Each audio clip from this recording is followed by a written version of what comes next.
So guys आज मेरे पास brave new world के रेड हल्क को लेकर एक बहुत बड़ा स्पॉइलर है, plus good news everyone, Thanos का सीक्रेट वॉर्स में रिटर्न अब ऑलमोस्ट कंफर्म हो चुका है।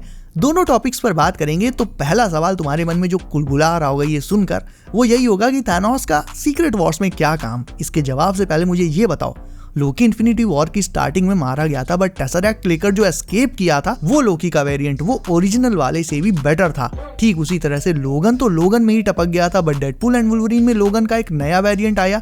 यानी मेरे कहने का मतलब यह है कि एमसीयू जब जब ब्लॉकबस्टर मूवीज या शोज बनाता है उसमें वो अपने नए हीरोज के साथ साथ पुराने कैरेक्टर्स पर भी रिलाई करता ही करता है। और मल्टीवर्स ऑफ मैडनेस में भी हम एक थानोस वेरिएंट को देख चुके हैं। अरे वही 838 वाला जिसे वहां के स्ट्रेंज ने ठिकाने लगा दिया था। यानी थानोस ना सिर्फ इन्फिनिटी सागा में बल्कि मल्टीवर्स सागा में भी ऑलरेडी आ चुका है। सो थानोस के एक्टर जॉश ब्रॉलिन ने अभी रिसेंटली कोलाइडर को एक इंटरव्यू दिया, उसमें उन्होंने थानोस के रिटर्न को लेकर एक बहुत बड़ा इशारा किया। उन्होंने कहा कि थानोस प्ले करने में उन्हें बहुत ज्यादा मजा आता है, और वैसे तो चाहे वो एक बार इस रोल के लिए मार्वल को मना कर देते, बट रूसो ब्रदर्स के लिए वो कुछ भी कर सकते हैं। एग्जैक्टली यही वर्ड्स थे उनके। मैंने उनका इंटरव्यू बहुत ध्यान से देखा। यानी इफ रूसो ब्रदर्स उन्हें वापस आने के लिए कहते हैं तो he will surely return. And as we all know, दोनों upcoming Avengers movie Russo Brothers ही डायरेक्ट करने वाले हैं। वही आरडीजे को भी वापस से पटा कर लाए थे, एंड इट सीम्स लाइक अब रूसो ब्रदर्स ही वो बंदे हैं जो थानोस को भी पटाकर वापस लाने वाले हैं मार्वल में। लेकिन अब आ जाते हैं उस इंपॉर्टेंट सवाल पर कि थानोस का सीक्रेट वॉर्स में क्या काम। तो देखो, एमसीयू में रिसेंटली बहुत से ऐसे हीरोज एंड विलन्स हुए हैं जो पहले मरे फिर वापस आए और एक बेटर वर्जन के तौर पर वापस आए। जैसे कि मैंने लोकी का एग्जांपल दिया, हमें पहले से बेटर येलो सूट वाला वुल्वरीन भी मिला। यानी कैरेक्टर डेवलपमेंट के लिए मार्वल में कंटिन्यूटी उतनी ज्यादा जरूरी भी नहीं है जितना हम समझते हैं, और हमें लाइव एक्शन से लेकर व्हाट इफ जैसे एनिमेटेड शोज में थानोस के अल्टरनेट वर्जन्स देखने को मिल भी चुके हैं। जिस भी हीरो या जिस भी विलन के मरने के बाद किसी दूसरे यूनिवर्स से उसका अल्टरनेट वर्जन हमें दिखाया जाता है वो पहले वाले से भी काफी डिफरेंट होता है। लाइक जो लोकी पहले इन्फिनिटी वॉर में मरा था वो बेसिकली एक मिस्चीवियस विलन था। बाद में जो लोकी आया वो एमसीयू का हीरो बन गया, इवन एमसीयू के सबसे बड़े हीरोज में से एक बन गया। ठीक इसी तरह से पहले वाला लोगन जो मरा था वो हीरोगिरी में मरा था, बट डेडपूल एंड वुल्वरीन में जो लोगन आया he did not give a fuck about anything and he was not a hero.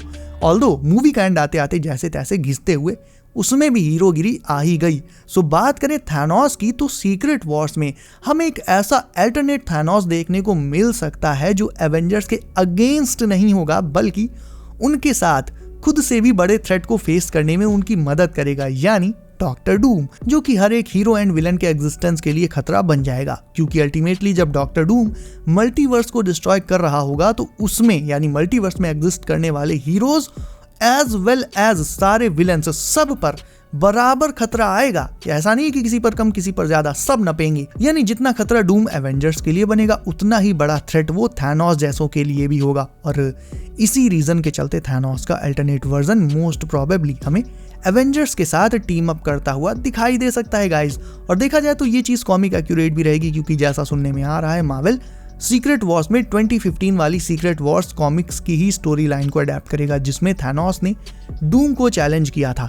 तो अल्टीमेटली सेम यही चीज हमें मूवीज में देखने को मिल सकती है, जहां थानोस के पास एवेंजर्स के साथ टीम अप करने के अलावा और कोई ऑप्शन ही नहीं होगा भाई। He will have to team up with our heroes, भले ही वो चाहे या ना चाहे। मार्वल की मूवी हिस्ट्री का जो सबसे एपिक शोडाउन है आज तक का वो आयरन मैन वर्सेस थानोस ही है, और जस्ट मे बी अगर हम लकी हुए तो वही चेहरे हमें सीक्रेट वॉर्स में फिर से एक दूसरे के अगेंस्ट पूरा जोर लगाते हुए दिखाई देंगे। चेहरे सेम होंगे बट कैरेक्टर्स काफी डिफरेंट होंगे पहले से। और क्योंकि अभी रिसेंटली डीसी ने जॉश ब्रॉलिन को ग्रीन लैंटर्न का आइकॉनिक रोल ऑफर किया था कि भाई तुम आओ डीसी में ग्रीन लैंटर्न बनो, बट ब्रॉलिन ने उसे टर्न डाउन कर दिया भाई, मना कर दिया रोल को, जबकि ये इतना आइकॉनिक एंड लॉन्ग रन वाला रोल होने वाला था। लेकिन ब्रॉलिन ने फिर भी इसके लिए मना कर दिया। तो इसका सीधा सा मतलब ये है कि ब्रॉलिन किसी और ही प्रोजेक्ट में बिजी हैं और बिजी रहेंगे आने वाले सालों में। और वो प्रोजेक्ट कौन सा है ये आप अच्छे से समझ गए होंगे। डेफिनेटली मार्वल में उनका थानोस का पोर्ट्रेयल होने वाला है, जिसमें बिजी रहने के चलते उन्होंने ग्रीन लैंटर्न जैसा एक स्टेबल और आइकॉनिक ऑफर ठुकरा दिया। उसके बाद आज की सेकंड अपडेट है रेड हल्क को लेकर। बेसिकली ये अपडेट नहीं है, स्पॉइलर है। तो अगर ब्रेव न्यू वर्ल्ड को लेकर स्पॉइलर नहीं चाहिए तो वीडियो यहीं से लाइक करके 9-2-11, लेकिन अगर स्पॉइलर चाहिए तो रुको यार, अभी बियर मंगाते हैं। ओके, सो रेड हल्क का सीन ये है कि पहला तो ये कि थंडरबोल्ट रॉस को रेड हल्क में ट्रांसफॉर्म करने वाला Samuel Sterns AKA the Leader ही होगा, बट ये तो हमें ऑलरेडी पता था, तो इसमें स्पॉइलर क्या है? वेल, स्पॉइलर ये है दोस्तों कि रेड हल्क की स्किन बहुत ज्यादा हीट रेडिएट करती होगी मूवी में, इतनी ज्यादा कि वो जो भी चीज टच करेगा वो लिटरली बर्न हो जाएगी, जल जाएगी। इतनी इंटेंस हीट निकलेगी रेड हल्क की स्किन से, जो चीजों को टच करते ही बर्न कर देगी। अब रही बात इस स्पॉइलर के सोर्स की, तो यार देखो, इंस्टा पर रेड हल्क के फिगरीन की एक पिक डाली गई थी एंड उसी के डिस्क्रिप्शन में ये सारी चीजें लिखकर स्पॉइल करी गई हैं। तो बेसिकली किसने करी, क्यों करी, ये तो मुझे नहीं पता, बट स्पॉइल हो गई हैं। तो देखा जाए तो अपने सैम विल्सन के कैप्टन को रेड हल्क से लड़ने में अब एक बहुत बड़ा इशू आएगा, जो कि होगी उसकी बॉडी से रेडिएट होने वाली हीट, जिसके चलते शायद से कैप्टन रेड हल्क से क्लोज कॉम्बैट कर ही ना पाए। क्योंकि आप खुद सोचो, आपका एनिमी अगर 500 डिग्री सेल्सियस का टेम्परेचर लिए बैठा हो तो उसे पंच या किक करना तो बहुत दूर की बात है भाई, उससे आप 50 मीटर दूर ही रहना पसंद करोगे। और ये चैलेंज ही सैम के लिए रेड हल्क से फाइट के दौरान बेहद मुश्किल रहेगा। तो हमारा लीडर यानी सैमुअल स्टर्न्स ये द इनक्रेडिबल हल्क के अपने म्यूटेशन के बाद समहाउ थंडरबोल्ट रॉस से मिलेगा एंड जब रॉस पर अटैक होगा, जो अटैक हमें ट्रेलर में दिखाया गया था वही अटैक, तो उस अटैक से ये चीज तो क्लियर हो जाएगी कि थंडरबोल्ट रॉस किसी पर भी भरोसा नहीं कर सकता, इवन अपने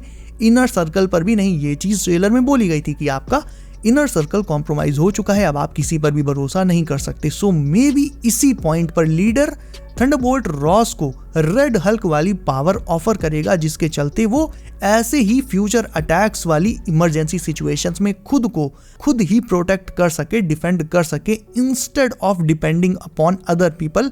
अपने गार्ड्स वगैरह पर डिपेंड ना होना पड़े रॉस को, बल्कि वो खुद ही रेड हल्क में ट्रांसफॉर्म होकर अटैक वाली सिचुएशन में खुद को प्रोटेक्ट कर सके। ये कहते हुए द लीडर यानी सैमुअल स्टर्न्स थंडरबोल्ट रॉस को रेड हल्क वाले एक्सपेरिमेंट के लिए मना लेगा और फिर उसे रेड हल्क में ट्रांसफॉर्म भी कर देगा। सो डेफिनेटली इतना प्लॉट तो क्लियर है एंड ये स्पॉइलर की भी बात यहाँ पर हो गई।